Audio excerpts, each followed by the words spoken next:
มาใดมาเด้อมื้อนี้มีหน้ากะสิพาไปเฮ็ดอีหยังแซ่บอีกแล้วจ้า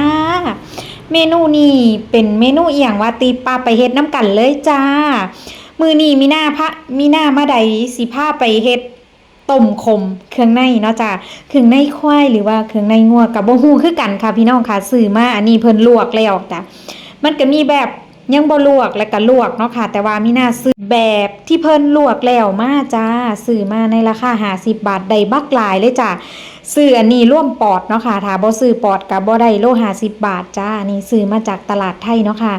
ก่อนอื่นมีหน้าก็สิซอยเครื่องหอมก่อนเนาะค่ะผักหอมป้อมผักหอมเปค่ะต้นผักบัวค่ะแล้วก็เทน้ำใส่หม้อเลยจ้าเอาไปตั้งใส่เตาถ่านค่ะมื้อนี้สิต้มเป็นต้มใส่เตาถ่านเนาะค่ะแล้วก็ใส่เกลือลงไปจักหน่อยแล้วก็ใส่ใบมะกรูดข่าตะไคร้ค่ะหากหอมป้อมจะทุบแล้วก็ใส่ลงไปเลยเนาะค่ะแล้วเฮาก็สิมาหั่นเครื่องในเนาะจ้าก่อนสิเอาไปต้มบางคนเพิ่นก็สิต้มใส่ลงไปเสียงรถก็แซวจ้าพี่น้องจ้าจักมาแต่ใส่ดอกรถก็เฮือนติดทางเนาะพี่น้องทำใจค่ะเครื่องในนี่กะบางคนเพิ่นก็สิต้มเป็นตอนใหญ่ๆแล้วยังมาซอยเนาะจ้าแต่ว่ามีหน้าซอยเป็นตอนน้อยๆบางๆพอดีค่ำก่อนยังเอาไปต้มอันนี้สิเป็นปอดเนาะค่ะปอดนี่ล่ะซื้อนะถ้าบ่ซื้อปอดบ่ได้โลละ50บาทเนาะค่ะแต่อันนี้ซื้อแถมปอดซื้อร่วมปอดถ้าบ่ซื้อร่วมปอดก็บ่ได้ก็เลยซื้อค่ะแล้วก็สิมีหลอดลมแล้วก็สิมีเอ็นเนาะค่ะมีเอ็นแก้วมีเนื้อติดเอ็นอีหยังแบบเพิ่นก็ป่นมาให้เนาะค่ะเฮาก็สิซอยก่อนอันนี้เพิ่นลวกมาแล้วเพิ่นล้างทำความสะอาดแล้วค่ะแค่เพิ่นลวกซื่อๆค่ะบ่ได้แบบสดเฮาก็สิซอยหั่นเป็นตอนน้อยๆก่อนเนาะค่ะแล้วแต่ผู้มักเนาะค่ะบางคนก็เอาไปต้มเป็นตอนใหญ่ๆเลยก็แซ่บคือกัน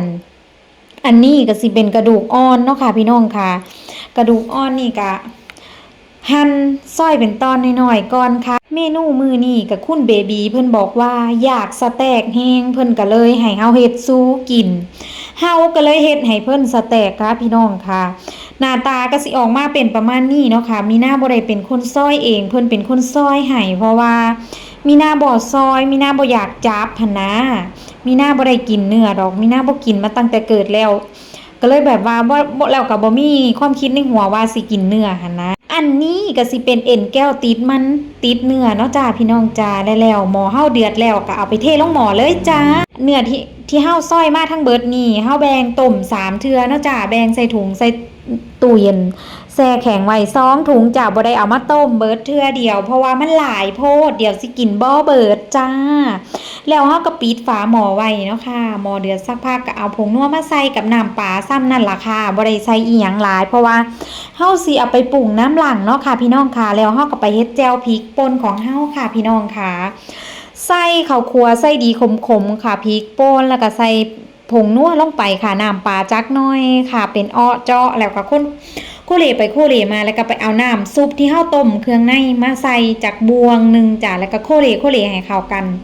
แล้วเฮาก็ให้คุณเบบีซิมเบิงค่ะคุณเบบีบอกว่าแซ่บแล้วบ่ต้องปรุงอีหยังหลายว่าซั่น